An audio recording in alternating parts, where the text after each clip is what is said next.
What's up, Madridistas? Kiyan Sobhani here, recording this shortly after Real Madrid beat Mallorca 2-1 in what actually turned out to be a pretty fun finish to an initially very boring game. Boring game. We got a lot to talk about. Leah Revelle will join me, Kiyan Sobhani, to break it down in a moment. First things first. This episode is brought to you by Hilton Miami Downtown. And the reason for that is, if you remember the Club World Cup that's coming up, Real Madrid are playing Al Hilal at Hard Rock Stadium in Miami. That's June 18th. I'll be there among the other cities Real Madrid are going to for the Club World Cup. And if you are planning on traveling to Miami for that game, you want to make sure you book your stay at Hilton Miami Downtown. The upscale hotel is centrally located in downtown Miami along the Biscayne Bay and is connected to the Metro Mover. It features a rooftop pool, well-equipped gym, and spacious rooms. The elegant rooms at Hilton Miami Downtown feature floor-to-ceiling windows, and some rooms feature panoramic views of Biscayne Bay. Make sure to book your stay at Hilton Miami Downtown when you take in Real Madrid's game versus Al Hilal at Hard Rock Stadium. Also, we're brought to you by Emoji Mates. Today, we're rocking Zinedine Zidane. As you can see right here, this is the France version of Zidane on a shirt. If you like to get your favorite player on a football shirt, go to emoji-mates.com. That's moji-mates.com and get your favorite player. I don't know if it's up yet, but Emoji Mates, I urge you to throw up the JACOBO Ramon shirt so that people can log on and buy a JACOBO Ramon shirt on moji-mates.com. Also, wanted to give a shout out to our presenting sponsor, TAFC Academy. If you live in Toronto, head on over to tacsports.ca and sign up your kids for soccer camps, basketball camps, swimming camps. They do clinics all year round, the best coaching and best facilities in the city. They got summer camps coming up. Make sure you sign your kids up over on tacsports.ca. Hands down, the best academy in Toronto. Let's break down Real Madrid's 2-1 win over Mallorca. Nice article in the Managing Madrid blog. Wonderful lads that do a great job there. And worth reading about that man there. Karim Benzema needs to rest, and the numbers reveal why. Times ended up almost looking like a 6-3-1. Some very good writing about that on the Managing Madrid website. First-rate podcast as well.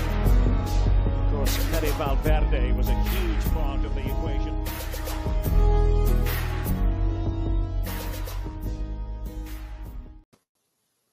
Leah Revelle, welcome to the show. How you doing? Good. How are you doing? I'm good. I have to say, these last three games, I think are going to be a drab. Yeah. The first half was super boring, and even if there were things like, I like when it comes to these games when the season is over, I look at situations where we can see the kids up close, maybe. But really, I analyze preseason more than I analyze these games, because when the season is lost, the vibes are just so bad. Gotta say, fun ending. It was nice to see, as I predicted, Leah, back in the summer of 2025, our offense should be built around Jesus Vallejo and JACOBO Ramon. These guys set up the go-ahead goal, game winner. It was just a fun ending, a fun scene. Nice to see Gonzalo Garcia and JACOBO and these guys hugging and going nuts. Victor Munoz, poor guy who went through a bunch of shit on social media for his miss against Barca in the huddle. They were. It was good vibes, good ending. Nice to see. We delay Barca winning the league title by another day, but it's inevitable, obviously, so we don't expect to come back or anything else like that to happen. But fun ending. Where do you want to start with this one? Well, we could start at our 25 corners and 0 goals from them. We could start with, our entire back line being injured, out. Lucas Vazquez, I think, is out. Vinny's out for the rest of the season. We talked about this yesterday, I think, but I don't know. Where's this one, on YouTube or on Patreon? This is YouTube. We are live on YouTube. Woo! Anyway, so Here's yeah, the full list if you want. It's like, if you go from back to front, like Carvajal, Militao, Alaba, Rudiger, all those guys, obviously Mendy, Camavinga, and Tchouaméni, our two main defensive midfielders. Rodrigo's out, Vinny's out, Lucas Vasquez is out. And it's, the thing is that, like, I would have loved to have rested Fede and Jude, but you can't, like, because of the rule, you have to field X amount of first team players, so you couldn't even really rest them. I literally had, Yeah. I think it was 10 full outfield players, like literally almost no subs. Yep. So yeah, where do we begin? I actually think your point about the corners is interesting for this reason. Mallorca score early and go into their defensive barricade like early. We're talking about like first half they started. Yeah. 35th minute, I think it was, I looked up and it was 11 players in the box.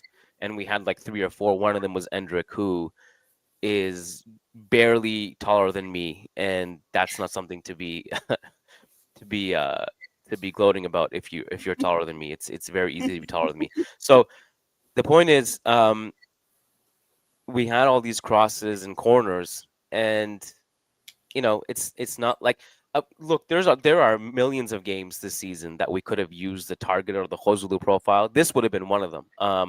You look at a lot of these in-swinging crosses that came in from Modric, they were just short, or they were to Endrick heavily marked, or we just didn't have the numerical superiority or the height in attack to take advantage of it. And I actually thought there's a super chat about this, so we'll just take it now so we don't repeat ourselves later. Al Amin Ahmad says, an unpopular opinion, Gonzalo is better than Endrick. That's not what I'm here to say or agree with, but I'm here to say that Gonzalo's profile does help us in this situation more than Endrick does. And Endrick is just obviously a different player, and we can see that.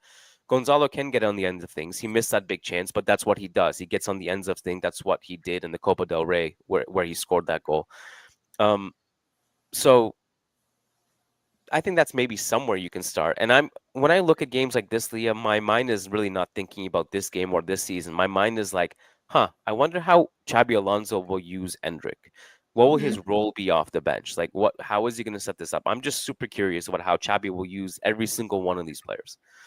Yeah. I don't know. I could see Endrick being more of like a center forward kind of body, similar to what we've had in the past.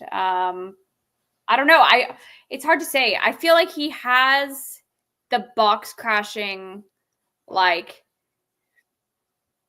energy that you need in a striker or a center forward. He just doesn't have the height, nor does he have like the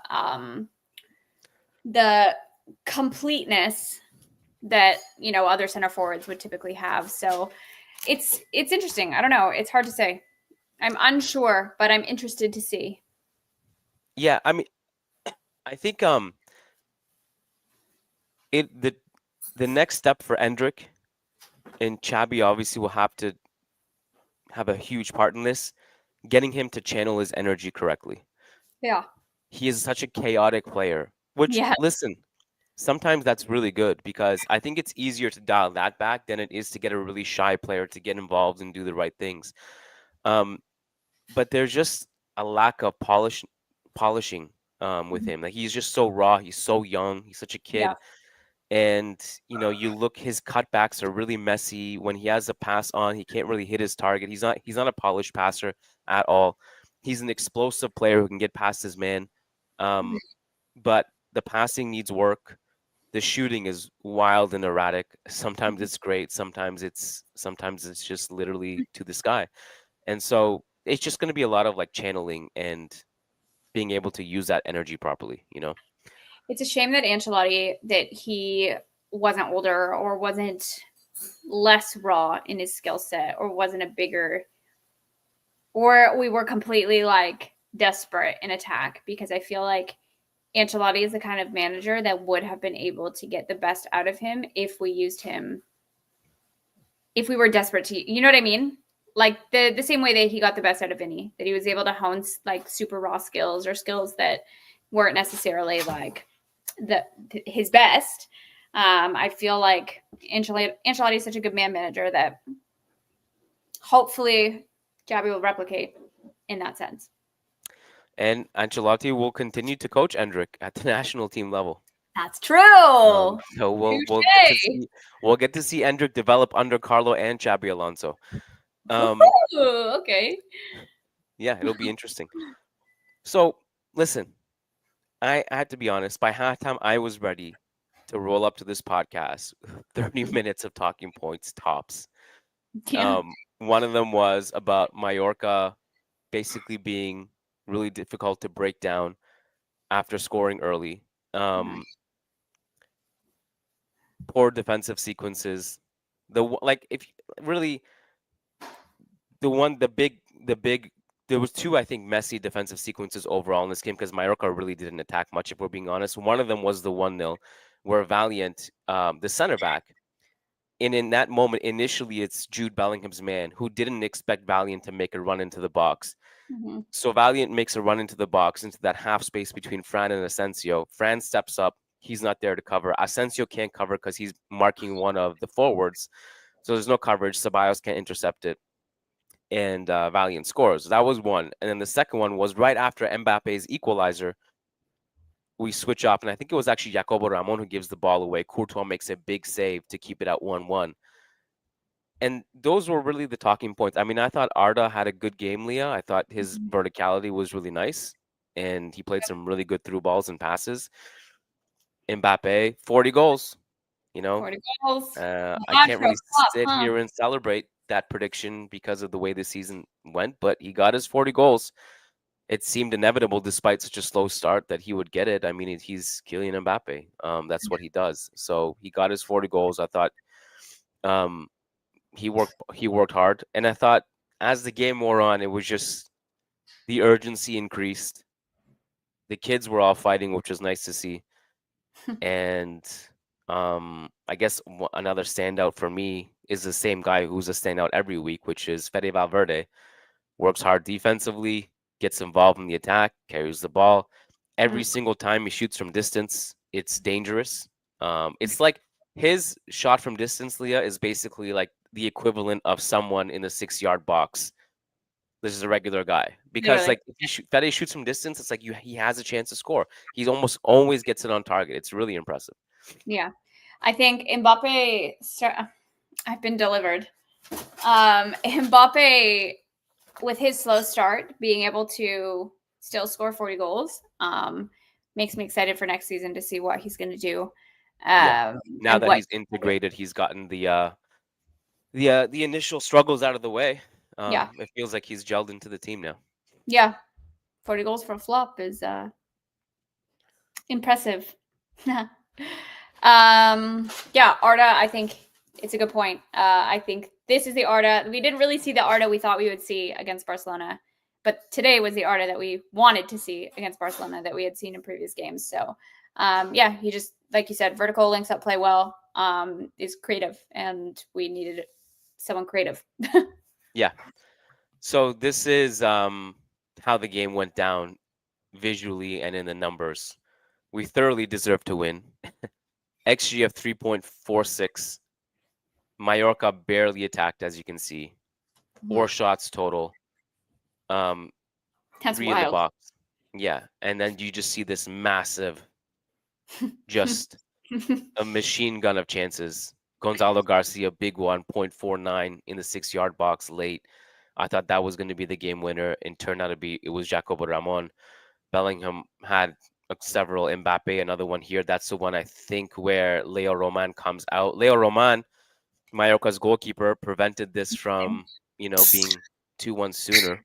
Endrick's big chance here. That's the one where Arda set him up on the breakaway. Looked like he may have gotten pushed by Rayo in the box a little bit, which may have unbalanced him. But yeah, and then probably like every single one of these dots outside the box is Fede. Yeah, literally. Because it felt like he just shot it every time. This is a story. This has been the story all season, is that we have all these shots, we have all these chances, but we're just not capitalizing on them ever at all. And when you think about it, like 1 or 2 or 3 shots made, like these are professional footballers. You know what I mean? Shooting is like a pretty basic skill for them. And to miss that many, to have that much potential XG or like miss extra. You know what I mean? That many shots on target and that many shots on goal with no output, to me, is wild. But Well, look, this is I mean, you're facing one of the biggest terrorist organizations in Spain, Mallorca, and they were relatively well behaved today, but their tactics don't go unnoticed. And to break a low block, I think we did the right things. We played with verticality. We swung in crosses. We tried to create chaos. And there's no bigger chaos than if you look at that sequence, that last sequence, it's wild because everybody's in the box, from Courtois to JACOBO, Ramon to Vallejo, like everybody. It was just all hands on deck to make sure Barca don't win the league tonight. So yeah. love that front. Let's So take what a are the few more. odds that Barca lose the rest of their games? What's that? What are the odds that Barca lose the rest of their games? I'm just saying. I have to be the optimistic one here. I refuse to entertain your Okay. optimism. Okay. What's for dinner, by the way? Sandwich? A burger. Nice. Homemade. All right. Well, let's wrap this up so then Leah can enjoy her burger before it gets cold. Let's go through a few more super chats. Alamin says, "Why spend 50 on Dean when you have Jacobo?" Grin emoji. There's actually Dean is a talking point, obviously. So let's take the other one about Dean. Alberto Bitar says, "Thank you for all that you do, Kiyan and Leah. I love the content. Also, looks like we got Huijsen. Thoughts on the signing? Who else comes this summer?" I mean, Can we sweet. get your baby's opinion on Dean? That's the dog, actually. Dogs, babies, they all sound the That same. is the dog. The dog agrees. The dog says good signing. But yeah, I mean, him, Trent, Rudiger. Now we just need a left back, and we're. For all the people who were worried Florentino wouldn't react to this horrendous season, the season's not over, and we already have a right back, a center back, and a coach. Very true. So if you ask me, that's a pretty solid start at building a proper squad for next season and filling in some of these holes. Thoughts on Dean Huijsen? I feel like Dean will probably deserve his own scouting report. It's I'd say this is a huge milestone, and given that like a couple weeks ago we were worried if Real Madrid would even go for him because there were reports about the price and maybe his buyout is too expensive and the club don't necessarily need to prioritize him. So thank God that none of that turned out to be true, because you really don't want to pass up on him, especially given the backline and the injuries and all that stuff. And by the way, really I don't know what the word I'm looking for is, but disappointing report coming out about Raul Asensio, I think like literally during the game, and The Athletic published it during halftime, which, if this is true, Raul Asensio should be nowhere near the team. And so we'll kind of just wait to see what happens there. But that if that does happen, then that's another center back void you need to fill. So we'll see what happens there. But Dean is a player you don't want to pass up on. He ticks off a lot of boxes as a progressive passer, as someone who can lead the back line, and he's a great ball playing center back. And you think about like how much we struggled in the build up phase this season, and having leadership in the back line with regards to that, and the way Xabi ball also functions too. It's such an important profile to have in the squad. He's young, he's Spanish, he's Madridista, which that last one I know is not a prerequisite for being a Real Madrid player, but how much do we talk about like we want players who want to be here? We don't want players, we don't want players who are just here getting a paycheck. We want players literally who are Real Madrid fans and will fight for the badge. So he fits all that as well. So I'm thrilled. I'm really thrilled. Also a good point. We have little to no Spanish players left. Lucas Vazquez is on his way out. The last one standing is Carvajal. No? Anyone? Ceballos. Carvajal, Ceballos. Depends on what happens to some of these kids, like Joan Martinez, Jacobo, Asensio, who we just mentioned. But yeah, Brahim doesn't count. Counts. I don't know. Technically counts. Technically doesn't count. Doesn't matter. Does he count anymore? I guess he would have a Spanish passport anyways. So yeah. Yeah. Anchor Jyoti Bordaloy says, has Modric renewed? Give him a lifetime contract.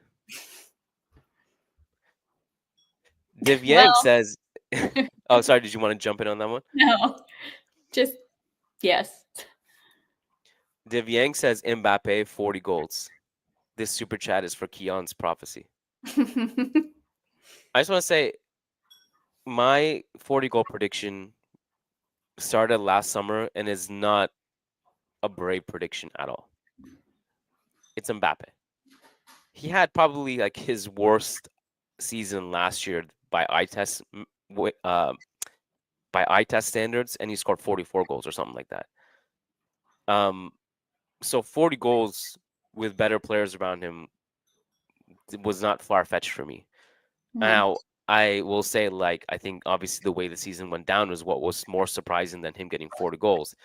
I think where the 40 goals thing became a thing was that when he was struggling September, October, November, and even December, I kept pushing it, 40 goals, 40 goals. And by then everyone was like, you're crazy. And well, I think That's it was the thing, inevitable. 40 goals since January. Well, I think he had like what, 9 before the new year, something like that. But still, 30 goals. Yeah, in, I like, mean 2 months. he loaded up on the second half. Yeah. Which it's not that it makes it more impressive, but I think it shows the 180 turnaround mentally for where he was mentally and physically in the fall to be able to bounce back and in a lot of these games just put the team on his back. I think that was impressive, and that's the Mbappe we had hoped we would sign. That's the generational version of Mbappe. So hopefully, my hope and my prediction and my feeling, Leah, is that when Xabi comes in and figures out the right roles for everybody, we'll get Vinny back to his best, and we'll get Jude functioning properly. And I'm pretty optimistic about where this is going next season. I have genuinely zero concerns about Vinny. Zero. Yeah. Like, not a doubt in my mind that he'll be back. Jeff Soa says maybe Rodrygo and Arda. Sorry, I can't decipher it. Can you decipher it? I play the kids. That's what he says at the end. Play the kids. No, I'm not sure. Because, well, Vasquez? Something to do with Vasquez? I don't know. Because, well, Play the kids. Play the kids. Yep. Period. It's Amari says, I think we played very well, but Mallorca goalkeeper was insane. I can only think of 2 bad shots on target we had, but every other shot we had was good. Yeah, second half especially. I mean, I thought we played pretty well, to be honest. And yeah. He did have a masterclass. Yeah, Leo Roman was insane. No question. Rocky says, mate, so glad that we got Dean. With Bayern improving and Fradiola getting Rangers and Wirtz, for fuck's sake, he can't keep getting away with it. Glad we are coming. This is totally unrelated, but it just reminded me with this super chat. Where do you expect City to be next season? Do you expect them to be back at their best? Do you expect more of the same? I'm not sure about their best. I think maybe better than this season. I think they're still going to continue. Like, if they're making new signings again, I think they're going to continue to, like, have a rebuilding season. Because I feel like this season they lost some people. They signed some people. Like, De Bruyne is gone. I said this a million times. Like, when Haaland's first season was insane, his second season was quiet. De Bruyne was injured for most of the season, and that's why Haaland's a target man. You have no service, you score no goals, essentially. Not that he didn't score any goals, but the moral of the story is, like, he didn't have the same service from Bernardo Silva and De Bruyne, and he wasn't able to continue his, like, unbelievable goal scoring record that he had in the first season. I think it'll be some of the same. More rotations, like more people coming in, more people leaving. I also think it's kind of the same idea. Like, Pep is Pep. He's one of the best managers of all time, but sometimes it just gets old. Sometimes there just needs to be a change. This is kind of the same thing with Ancelotti. You bring new players in. You have a bunch of new players that are playing together for the first time. Like, the same ideology, the same system, the same tactics don't always work. And that's when you just need freshness. So, but Rodri is back. And I think that's part of the reason why they struggled this season. I don't think this is maybe a hot take. Rodri adds a lot, obviously, to that midfield. He's a very important piece of their puzzle, but I think De Bruyne is just as an important piece to their puzzle, and he was also missing for a lot of the season. And so I think City fans blamed a lot of their form this season on Rodri being out, but I also think it had a lot to do with De Bruyne also being out, because he is like their Cruz. You know what I mean? Like without him, the pendulum doesn't swing the same. So, I digress. Yeah, I mean, just the Rodri return is huge, obviously. And a couple more signings, and I would expect them to be better. I just the reason I asked that question was because I would expect that there were two teams this season, Leah, who are usually strong contenders for Europe, and Europe didn't have them this year, and one was Manchester City and Real Madrid, and I expect them to be back. Yeah. Yeah. Did you see that not City, United and Tottenham are like bottom table? You mean in the Premier League standings? Yeah. What do you think happens in the final? In the I don't know. final? That's crazy because 16th and 17th. Wild, right? Relegation. I'm sure they won't stay there. Well, no, it's impossible for them to be relegated. But to be in a relegation zone? No, that's not going to happen. But it is pretty jarring, regardless. 16th and 17th is insane. Yeah. To just be like on the table, you know how like the top is green and then the middle and then the bottom is red. To even be red is wild at any point for any one day. But I don't know. I'm indifferent. I'm a very, very neutral in that game because I would love United to I love Ruben Amorim. I think is that how you say his name? I don't know. I just feel like I don't know. He gives me good vibes. I just want to see him do well. He's a big Ronaldo supporter, obviously. But then Tottenham, it'll be like their first trophy and ever. Not ever. I mean, that would be the reason I would root for Tottenham. And I love Heung-min Son. Same. But this is just a good thing to bring up to remind Real Madrid fans, because we are by definition the most spoiled fan base in sports. It will never get that bad. Never. We'll never be 16th or 17th in the league. Can you imagine? We're not going to have a future like what AC Milan went through. Yeah. In the 2000s. Wild. We've had some bad years. But this being the worst. And look where we are. Yeah. All right, we have a few more super chats to get through.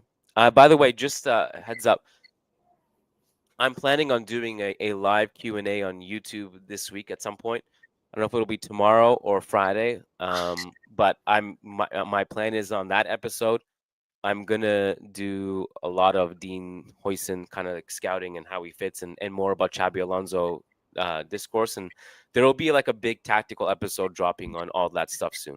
So we'll focus kind of more on like the fine points of today's game and the super chats, and then we'll do more big picture tactical podcasts in the next week or so. Just a heads up if you guys are kind of thirsty for some of the more tactical stuff. We took that one already.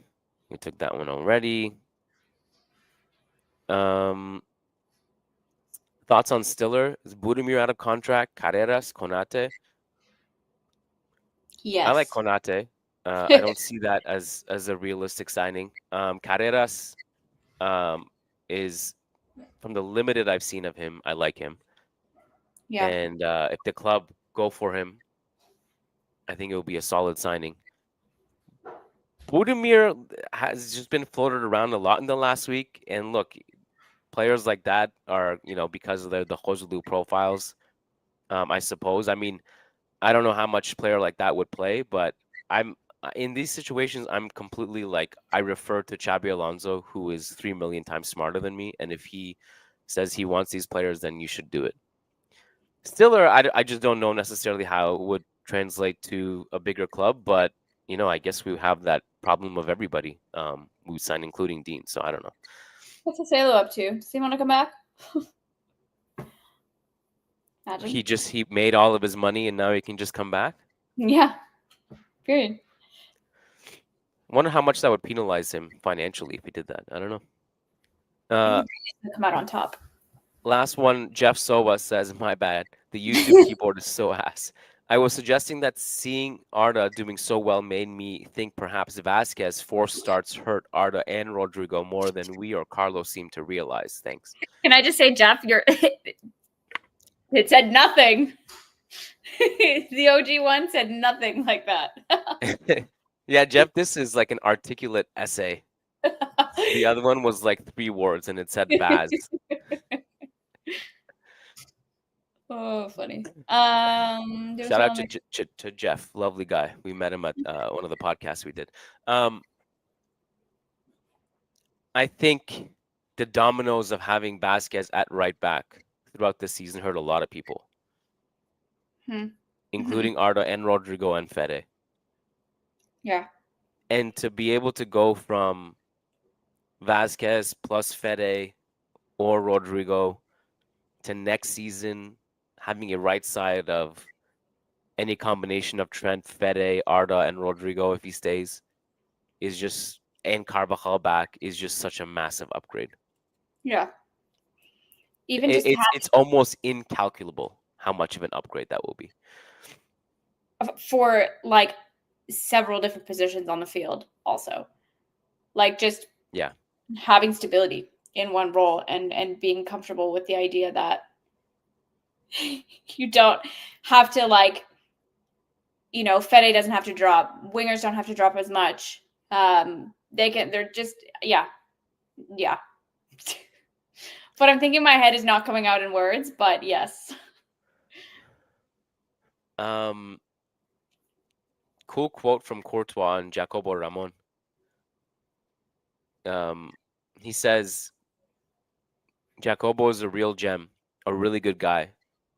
He's had a bit of bad luck with the games he's played, like Leganes. And with Celta, when he came on the field, we conceded 2 goals, even though it wasn't his fault. I've seen him with ease, confidence, and in the end, scoring that goal. It's great for the youth team. There are a lot of kids at the door, and they're there when they need to be there. We Real Madrid fans should be proud of the youth team. Period. You know what I like about the youth team players? It's that sometimes maybe they won't be good enough, but you can't question their fight, Yeah. Like you even saw it that year when Solari came in that year and he promoted a bunch of these kids. We weren't great, but like even players like Reguilon, who's such a forgotten man now, worked so hard, and he was getting in the faces of people like Luis Suarez, Jordi Alba, and I'm like if these kids genuinely love the club, like they feel for the badge, so you never have to worry about their effort. You might have to criticize them for missing chances or making mistakes or whatever, but you'll never be able to criticize the heart they play with. I know it kind of sounds lame, but it would be like if like you put me out there, Leah, I would be so bad that we'd probably concede 10 goals just from my presence alone. But I will work my ass off. Like I would care so much. I would play so hard because I love the club. I would suck ass, but I would play hard. And I think that's one of the cool things about the stage of the season we're in now, and especially with all the injuries, the last two games plus like this game, you're gonna see a lot of heart. You're gonna see a lot of fight, and it was just fun to see all the kids going crazy at the end and that game winner. So that's the part I enjoy, and that's the benefit I think of incorporating the kids more because they play with a certain, I don't know, just genuine effort. Yeah. Yeah. Agreed. And also, it increased Vallejo's value by like at least a couple million, no? Wait, hey, we might just keep him now. Maybe. Starting center back. You never know. What's our record with Jesus Vallejo in the lineup? It's got to be like 100% or something. Except for that one game. Oh no, because we drew that game. Alves, no, that he. No, we won it. We barely won it, but he came in and Ah. we conceded 2 goals, and Might be 100%. Just might be. But I also want to say about JACOBO, like, people, we had this conversation literally like what, last week, Sunday? The week, I don't know, recently, within the last 7 days. yeah. Where like everyone was saying he's not good enough, he's trash, he's blah, blah, blah, whatever. And you said, just give him the poor guy time. Like, he's had literally 15 minutes total. And there's, he was, like you said, rated higher than some of the other ones that were playing before him.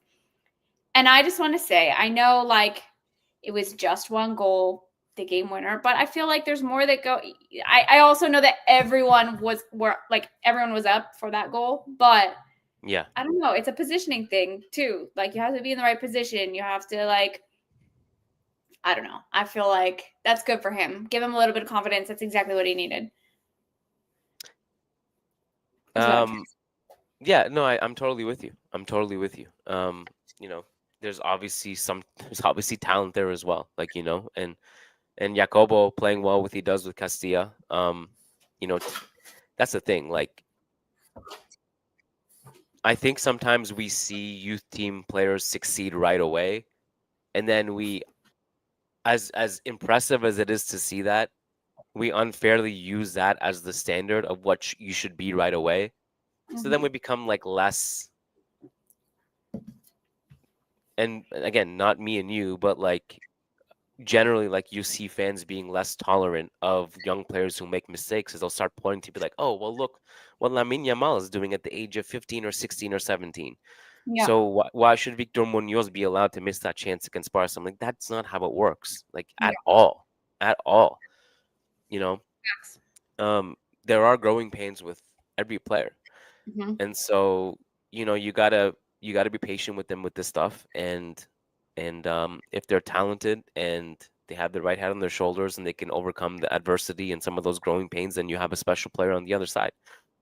Obviously, it's too soon to know either way with some of these kids, so there's nothing definitive, but that's the point. There's nothing definitive yet. We can just only go based on what we see. Adar says, what do we do with the Asensio trial? Will he be out of the squad next season? Listen, again, I didn't have time to properly digest the news or look into it or talk to people or understand some of the legal terms better. I had a quick scan of I think it was around halftime, The Athletic published an article about it. But if it's true, then I don't want him anywhere near the first team or anywhere the next season. And that's something that we have to factor in when, signing someone like Dean Huijsen all of a sudden goes from being important to like completely necessary, and you might need another center back as well. So that's all I can really say, Adar, really, until we have more information about this. We haven't heard from the club. We haven't heard from Asensio's camp. We haven't really gotten any more details than what we already have. So it's hard to like, stumble into saying the right thing right now, is my point. Nishlish says, was Rodrygo out today, or is Rodrygo out? Well, you saw his post today about, I'll be back. Don't believe everything you read. Something to that effect. Yeah. Will he be out though in the future? I'm becoming more convinced. I don't know. When did you and I record? Was it literally yesterday? Yeah. I'm having trouble remembering like what I said to who and when. But I think it was to you yesterday when I said, like, I think there is a conversation that Xabi Alonso and Rodrygo need to have, and Xabi Alonso needs to see what come up. What he looks like up close and how he's going to be used. Obviously, the main issue this season, and this I think issue will probably exist for the next few years, is that Vinny and Mbappe are occupying the left wing and the central channels, and they're not going to be benched. And so if Rodrygo is going to stay, he's going to have to be sacrificed in terms of he'll be playing deeper, he'll be playing more defense, and he'll have less touches. And that problem probably won't go away unless Xabi Alonso comes up with a solution and really wants Rodrygo. So I think it's too early to say. But yeah. Yep. That's I it. also think that maybe if that is the case, if he does become like a rotation player, I would love him. I would love to keep him. I think he's a great player. I just think it's in his best interest at that point to probably leave. Yeah, he would start for almost every other big team. Yeah. I mean, he was starting all season. This is the thing, though. Like, he was starting all season for Real Madrid too. And I think this is where I struggle with um coming up with too many excuses for him. In that, I get that he's not playing the left wing, or he's playing more defense or whatever. And my point has always been this, Leah. Like, first of all, he played a lot of right wing in Brazil before we signed him. So it's Yep. not like this thing where he's just a left winger. I think that's a myth. Mm-hmm. The second thing is that this is football. There's competition everywhere. You're not going to go and get the red carpet everywhere you go and be tailored to and say this is your favorite position. Don't worry, no one's going to get in your way. That's just not how football works. It's hard. There's competition, you know. And that's why players like Fede Valverde thrive everywhere they play, and they don't have those complaints. This is I have a very, very extreme and unfair example. But because right now I'm in the Alfredo Di Stefano section of my book, so I'm writing a lot about him. And he has this quote where he says, as footballers, we have obligations to learn all 11 positions and don't complain. Hmm. I mean, and he's like one of the GOATs. And so it's unfair to compare anyone to him. But like, basically his point is like, we have to learn to play everywhere on the field. And he did. I mean, Di Stefano really backed that up and played everywhere on the field. And so I just think like, you're not always going to have, if you're such a specialist in football where you can only succeed in one position, then it's unless you're truly, truly elite in that one position, like Vinny is, for example, Mm-hmm. or Erling Haaland is, it's going to be tough. It's going to be tough. Yeah. Agreed. I think I just don't know if this system is really complementing him as much as I don't know. I don't know what I know, but I think that there would be a place for him in the squad with a lesser role. I just don't think he wants that, or maybe he does, but I also don't think that he deserves that. Like, I think that if that is the case, he should probably leave and start elsewhere. Yeah. And this will ultimately, again, come down to, I have no answers, but just a lot of questions at how Xabi Alonso is going to use everybody. And you can go down the list, the entire squad. I'm curious to know how he's going to use every single one of those players. And we don't know until we see it, right? Yeah. So, yeah.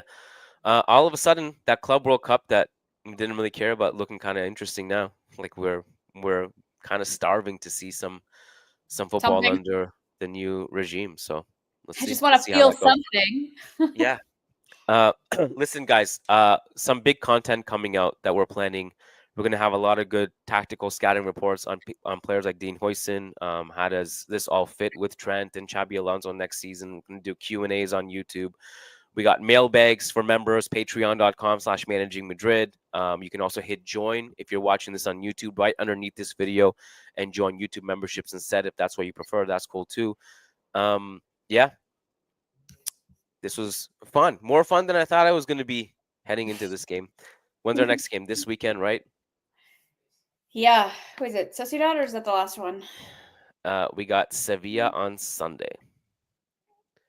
And at some point, this, we're, delaying the inevitable game to game of Barca not winning the league tonight and next game or whatever. That'll come to an end at some point, but we'll keep Or going. maybe We it show up, won't. or maybe it won't. We'll keep showing up regardless. We'll be here. Thanks, guys, for tuning in. I appreciate you guys, and we'll see you guys tomorrow. Peace out. Bye.